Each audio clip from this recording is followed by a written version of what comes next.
This is a Puget Soundkeeper presentation.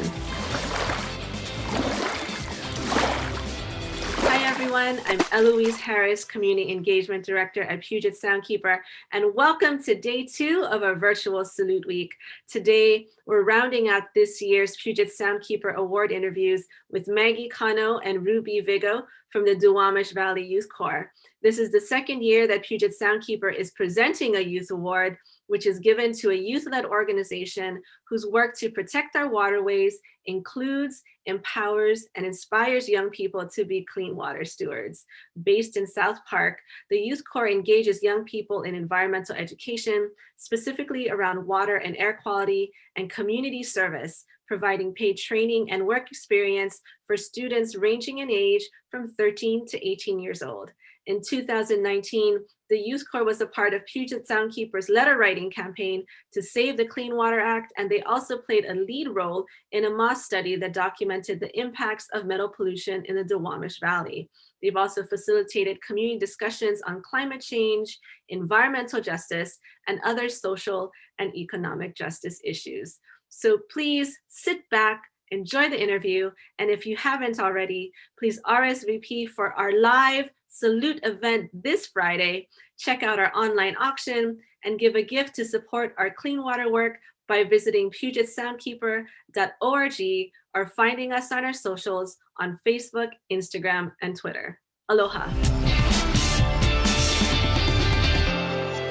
First, I just want to say hello to both of you. Thank you so much, Ruby and Maggie, for making time to do this interview and for us to talk today. I know that the both of you are super busy people. Since we're at the beginning of the interview, I thought it would be nice for the both of you to introduce yourselves, your names, your position, and the work you do at the Duwamish Valley Youth Corps, and anything else that you want folks to know about you and your job and the different hats that the both of you wear. Awesome. Thank you for having us. My name is Maggie Angel. I work for the Duwamish River Cleanup Coalition. I am the community organizer and communication specialist. A lot of the work I do is on the field, in the streets with community, with the youth, and just making sure that everything's being passed on, all the information that we receive at DRCC based on the Superfund cleanup and other of the things we do at DRCC, that the community has an input and has a voice on it. So my name is Ruby, and Paulina got this grant from the Port of Seattle to do youth internships and was kind enough to hire my partner and I from Duwamish Valley Sustainability Association. And so I'm basically the project coordinator, and I help run the program for the interns, connect them with organizations, and do community outreach and do all these fun things. And we teach them their problem-solving methods. So yeah, that's a little bit about us. Wonderful. I know that the Youth Corps is one of the programs under the Duwamish River Cleanup Coalition, or otherwise known as DRCC. Can you provide some background on how the Youth Corps began, the work and the mission of the Youth Corps, and also how the work of the Youth Corps supports the work of DRCC? Yeah. So it all started a while back now. I actually was part of one of the first groups of youth that was involved in the Duwamish Valley Youth Corps.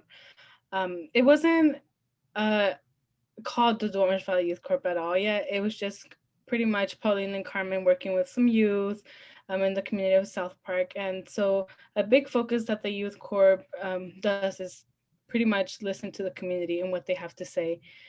So at that time, there was a lot of gang violence going on.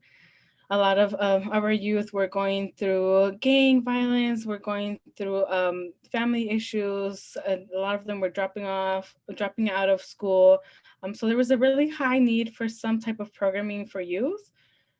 That's when Pauline and Carmen started working with other organizations and working with our youth, bringing them into the interest, not just on environmental justice, but something that would impact them in the future, something that would take them through a path of college or some higher education, or finding a way to bring some income to their homes rather than being on the streets. and causing a lot of different types of violence on our community streets. So it definitely did start that pathway.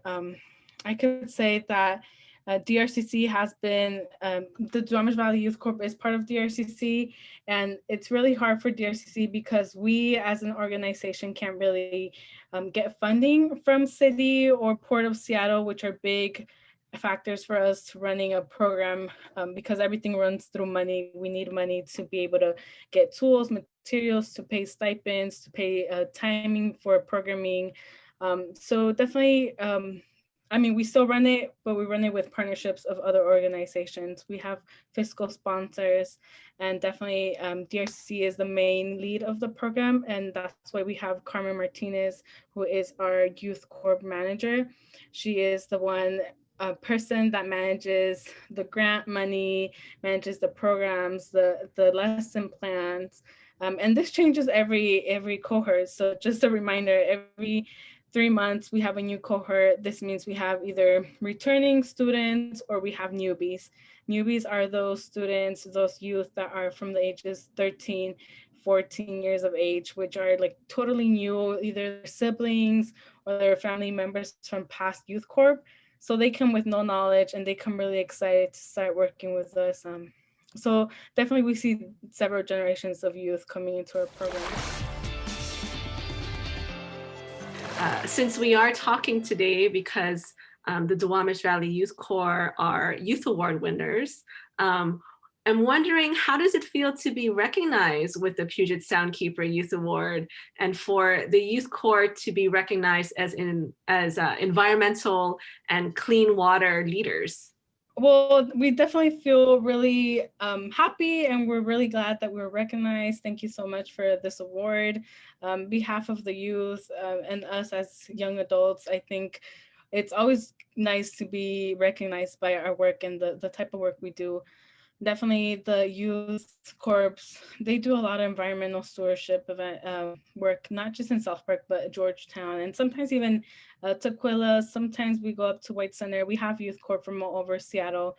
We do say that we want to focus on the Duwamish Valley, but again, we don't want to close the doors to anyone that's really interested in learning and being part of our group. So definitely everyone's welcome. And then when it comes to this type of recognition, every time we get some recognition from anywhere, we feel really proud of our youth. We feel really proud of the work they've done, because many of them have been returning for years. So many of the youth corps not only are part of the youth corps for like one cohort, but they come back every single year. They become mentors, and eventually they become interns. So it's definitely a cycle that we really encourage our youth to be part of. And we like to celebrate every accomplishment. We definitely see them grow.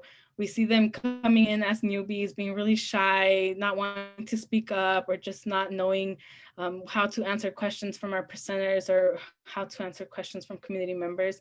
But definitely when they get to the mentor stage, they're just, they take the lead. They don't even need me and Ruby anymore. They just go at it and they answer questions themselves. They bring ideas. Just seeing them grow and speak up and not being afraid is just so empowering. I'm pretty sure it's empowering to also like Carmen and Paulina, seeing all these youth, seeing them grow. So we definitely, we love getting this recognition because it empowers our youth. It makes them feel like the work they're doing is being recognized. It makes them feel like their voices are being heard for once, and that the work they're doing is not taken for granted.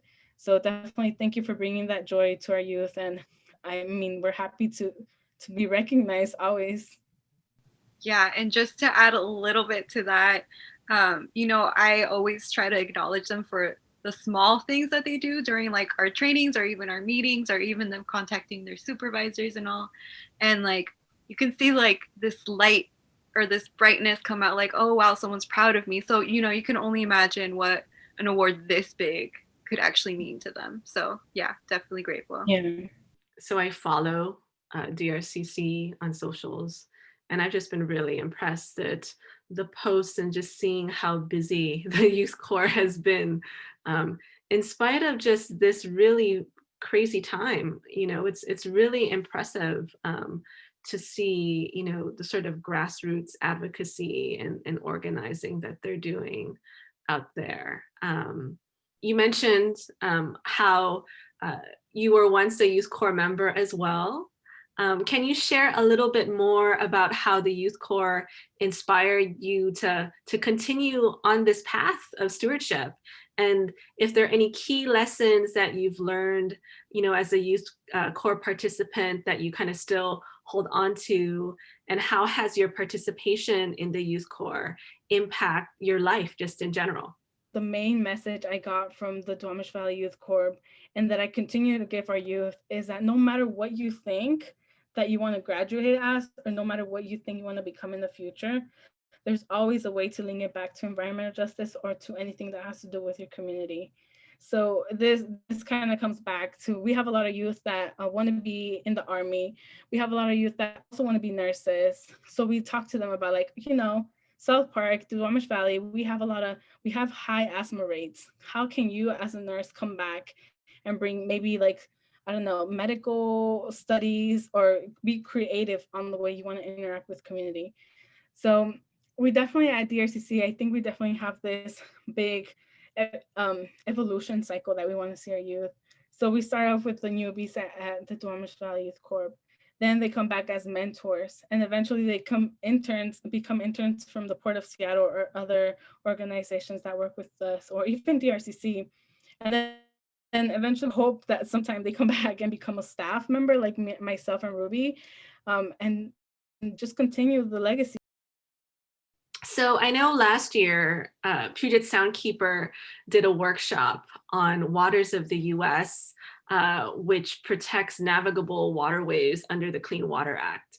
And that the Youth Corps also presented during our first community town hall on the Seattle Iron and Metal Settlement and case that we held in partnership with DRCC. So this was back in 2019. I'm wondering if Ruby, if you can tell me more about the activities that the Youth Corps participated in recently, and also Maggie, activities to advocate for the protection of the Duwamish River, and any other related issues that are connected to mitigating pollution in South Seattle, South Park, Georgetown, and just really, the work that you've been doing to make sure that your communities are healthy. Yeah, so I can start that one out. I know a lot of the work that we're doing with the interns. So we kind of had them join with an organization, and then from there we wanted them to learn. We wanted them to either have like a final project of a research paper or a project charter. And so in teaching them these methods to problem solving, we kind of have them pick out issues that they want to talk about that are from the community. And when they choose those issues, some of them are actually like climate justice, some of them are like all the air pollution that's going on in South Park, like the West Seattle closure, the bridge that closed, and how there's more traffic, and that's creating more pollution from what there already is from all the factories and planes and cars that already are from South Park. So yeah, that's kind of what they've been doing. They do quick presentations. We try to record them.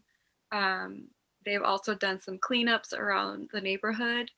And I know DRCC actually does a great job to like include other organizations. So they partnered with us with another project of ours where they were able to help us fund the youth to create comics to,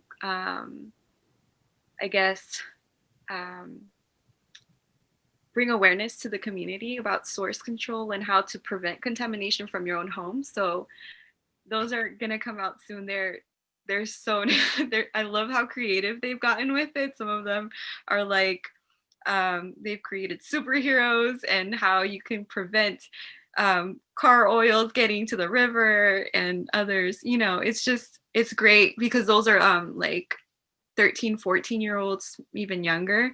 So it's just nice how they're supporting youth and like educating them, but also helping them figure out different letting them learn about themselves, and what they might want to do for the future.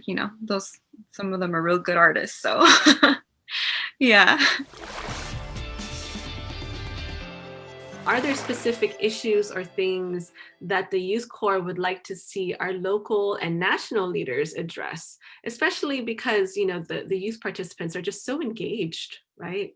On so many different issues, from environmental justice to racial justice to economic justice, you know. Just curious to hear, you know, what are some of those things that the young people that you work so closely with sort of have on their radar and are really hoping for our elected leaders to push for. Mhm. Yeah, so especially right now, I think with elections, the conversations have been coming up more and more. But I think one of the things I've noticed with working with some of the youth for a year now is that a lot of them want to see people that represent themselves, want to see people that they could see themselves in. So someone that understands not just where they're coming from, but the environment they live in, that understands the issues they're facing, that understands how their family values and beliefs have to like a big impact on everything in their education, in their jobs, in their lifestyle. So definitely we see that big push for someone that definitely has a high priority for environmental justice, for green jobs, for youth opportunities, for affordable housing. A lot of things in the community are so intersected that it's really hard actually to talk about one issue without talking about the other. So we see families that have been living here for generations that due to language barriers, they can't communicate or they can't be part of many other groups about educating on Superfund or educating on source control or other issues, or even just being part of like the PTA at their elementary school. Everything like that is hard. So definitely making sure that we have someone in office that represents different languages, represents different identities, and represents the understanding of what these intersections mean. And I would agree. I'm wondering who inspires the youth in the Youth Corps, and also who are you inspired by, Maggie, and who are you inspired by, Ruby? Mhm. Did you want me to go first, or did you want to go first? Yeah, go for it. I'm still thinking. um, for the youth, I've definitely heard. I heard a whole bunch of names, so I don't know if I can pick one person, but I have heard them mention Edwin Hernandez, which is one that provides the trainings, but also Paulina Lopez, which is obviously from the RCC. Just because, you know, they're hustlers and they came from a different country and they didn't always speak English, you know, like they're making it out here. And I think that's what's inspirational to the youth. Um, another another another example that I've heard of. I don't know if I feel comfortable mentioning the name, but the youth have mentioned, like, I really appreciate it when people act like are comfortable with being themselves in a workplace and work environment. Just because there's this supervisor, for instance, that ends every email with peace, you know, and that's just them. And I think the reason why they love that so much is because of what Maggie said earlier. They want to see someone that can represent them, someone that can, you know, so they can see themselves in those positions one day. So I think that's what they really are inspired by, seeing, like Maggie said earlier again, is, you know, seeing someone that can relate to them, that, you know, that have seen the struggles they've seen. And I think that's the most inspirational, and I feel the same way. I would just add on to that, Ruby, is that a lot of the inspirations are with people. And the way you get to these people is the relationship building that you have with the youth. So for us young adults, sometimes it's a little bit more easier because we know we're just like the older siblings where you're not the parent and you're not getting people in trouble, but yet you're comfortable enough talking to youth and you're like still cool enough for them, but still like an adult kind of face. So I think really it's about like the relationship building. And one of the persons actually that I hear a lot and I recognize a lot, and that actually has been a really big inspiration for myself, is Carmen Martinez. The relationship she has had with her youth and the love she has for every single one of them is so beautiful that even after the youth graduate from the Duwamish Valley Youth Corps, they still come back, they still come say hi to her. Aside from people, I would also say that when I think about inspiring, I think about other programs. I think about other type of movements, other organizations and the work they're doing. One of the big ones that right now we're really pushing for because our youth are really interested in having is a maritime high school in the Duwamish Valley. So there are conversations with the Port of Seattle and Highline District on creating a maritime high school, meaning that many of our youth that are interested won't have to go to college, but they could get certified in a certain career pathway that they're interested in the maritime industries. And that all struck from a different program in New York that has pretty much the same model. They have a maritime high school, and our executive director, Paulina Lopez, with Commissioner Ryan Calkins, went over to New York to actually visit the facility. And they were so inspired by everything that they saw that they just wanted to bring that model back to our community.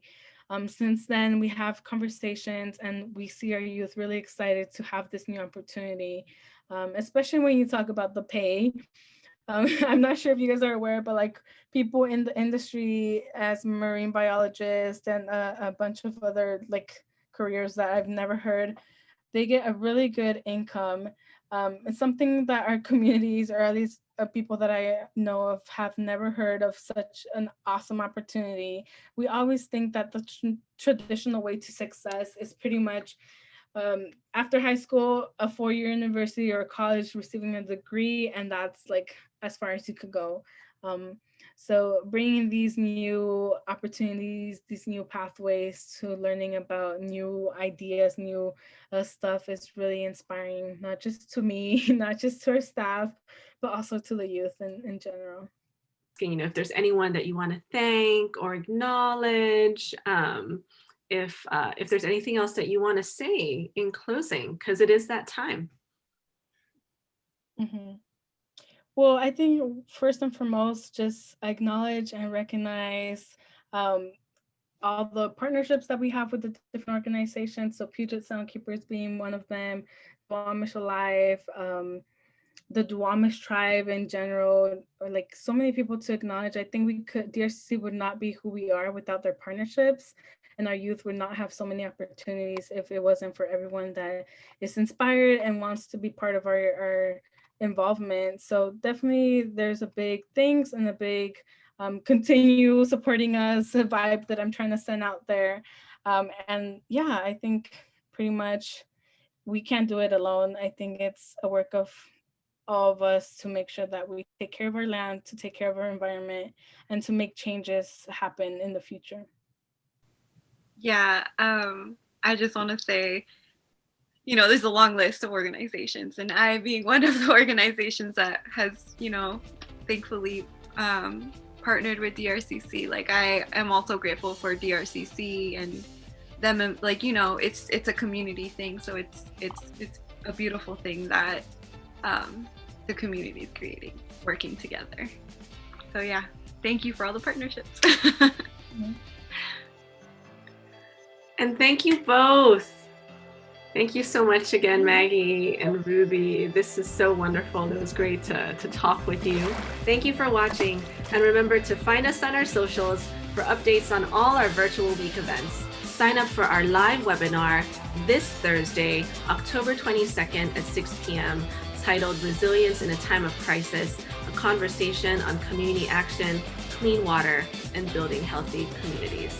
Joining us will be our Youth Award recipients, the Duwamish Valley Youth Corps, Bridget Ray from the Na'a Ilahi Fund, Jill Mangaliman from Gut Green, and Marquis King Mason from Citizens for a Healthy Bay and Sunrise Tacoma. This is a Puget Soundkeeper presentation.